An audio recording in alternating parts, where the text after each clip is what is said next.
हर हर महादेव 16 सोमवार व्रत की कथा। एक समय श्री महादेव जी पार्वती जी के साथ भ्रमण करते हुए मृत्यु लोक में अमरावती नगरी में आए। वहां के राजा ने शिव मंदिर बनवाया जो कि अत्यंत भव्य एवं रमणीक तथा मन को शांति पहुंचाने वाला था। भ्रमण करते समय शिव पार्वती भी वहां ठहर गए।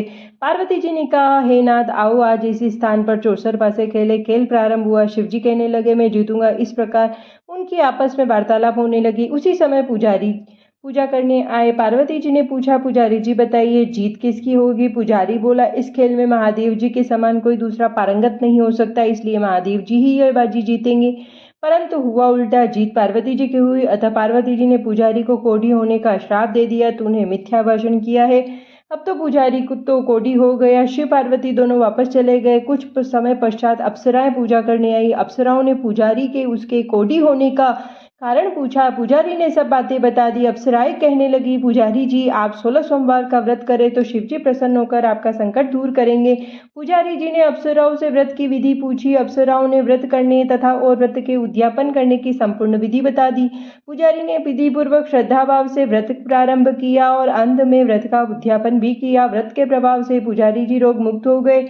कुछ दिनों बाद शंकर पार्वती जी पुनः उस मंदिर में आए तो पुजारी जी को रोग मुक्त देखकर पार्वती जी ने पूछा, मेरे दिए हुए श्राप से मुक्ति पाने का तुमने कौन सा उपाय किया? पुजारी जी ने कहा, हे माता, अप्सराओं द्वारा बताए गए 16 सोमवार के व्रत करने से मेरा कष्ट दूर हुआ है। पार्वती जी ने भी 16 सोमवार का व्रत किया, जिनसे उनसे रूठे हुए कार्तिकेय जी भी अपनी माता से प्रसन्न होकर आज्ञाकारी हुए। कार्तिकेय जी ने पूछा, हे माता, क्या कारण है कि मेरा मन सदा आपके चरणों में लगा रहता है?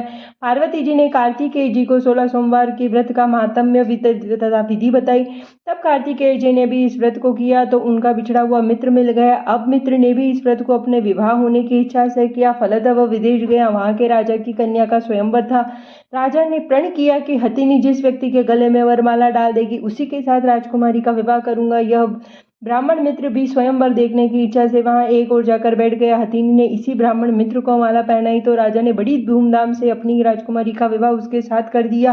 तत्पश्चात दोनों सुखपूर्वक रहने लगे। एक दिन राजकन्या ने पूछा, हे नाथ, आपने कौन सा पुण्य किया जिससे हथिनी ने आपके गले में वरमाला पहनाई? ब्राह्मण पति ने कहा कि मैंने कार्तिकेय जी के द्वारा बताए हुए अनुसार 16 सोमवार का व्रत पूर्ण विधि विधान सहित श्रद्धा भक्ति से किया, जिसके फल के कारण मुझे तुम्हारे जैसे सौभाग्यशाली पत्नी मिली।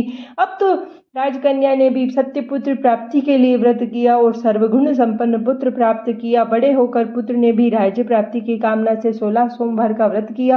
राजा के देवलक होने पर इसी ब्राह्मण कुमार को राजगद्दी मिली। फिर भी वह इस व्रत को करता रहा। एक दिन उसने अपनी पत्नी से पूजा सामग्री शिवालय ले चलने को कहा, परंतु उसने पूजा सामग्री अपनी दासियों के द्वारा भिजवा दी। जब राजा ने पूजन समाप्त किया तो आकाशवाणी हुई कि हे राजा, तुम अपनी पत्नी को त्याग दो, नहीं तो राजपाट न तो हाथ धोना पड़ेगा। प्रभु की आज्ञा पाकर मानकर उसने अपनी पत्नी को महल से निकाल दिया। तब वह अपने भाग्य को कोसी हुई एक बुढ़िया के पास गई और अपना दुखड़ा सुनाया तथा बुढ़िया को बताया कि मैं पूजन सामग्री राजा के कहे अनुसार शिवालय में नहीं ले गई और राजा ने मुझे निकाल दिया। बुढ़िया ने कहा, तुझे तेरा काम करना पड़ेगा। उसने स्वीकार कर लिया। तब बुढ़िया ने सूत की गठरी उसके सिर पर रखी और बाजार भेज दिया। रास्ते में आंधी आई तो सिर पर रखी गठरी उड़ गई। बुढ़िया ने डांटकर उसे भगा दिया। अब रानी बुढ़िया के यहाँ से चलते चलते एक आश्रम में पहुंची। गुस्साई ने उसे देखते ही समझ गए कि उच्च घराने की अबला विपत्ति की मारी है। वे उसे धैर्य बंधाते हुए बोले, बेटी, तू मेरे आश्रम में रहकर किसी प्रकार की चिंता मत कर। रानी आश्रम में रहने लगी, परंतु जिस वस्तु को वह हाथ लगाती वह वस्तु खराब हो जाती है। देखकर गुंसाई ने पूछा, बेटी, किस देव के अपराध के ऐसा होता है? रानी ने बताया कि मैंने अपने पति की आज्ञा का उल्लंघन किया और शिवालय में पूजन के लिए नहीं गई, जिससे मुझे घोर कष्ट उठाने पड़ रहे हैं। गुंसाई ने शिवजी के उसके कुशल क्षेम के लिए प्रार्थना की और कहा, बेटी, तुम 16 सोमवार का व्रत विधि के अनुसार करो। तब रानी ने विधि पूर्वक व्रत पूर्ण किया। व्रत के प्रभाव से राजा को रानी की याद आई और दूतों ने को उसकी खोज में भेजा। आश्रम में रानी को देख दूतों ने राजा को बताया। तब राजा ने वहां जाकर गुसाई जी से कहा, महाराज, यही मेरी पत्नी है। मैंने इसका परित्याग कर दिया था, कृपया इसे मेरे साथ जाने की आज्ञा दे। शिवजी की कृपा से प्रतिवर्ष 16 सोमवार का व्रत करते हुए वे आनंद से रहने लगे और अंत में शिवलोक को प्राप्त हुए। कथा सुनने के पश्चात शिव जी की आरती ओम जय शिव ओमकार गाए।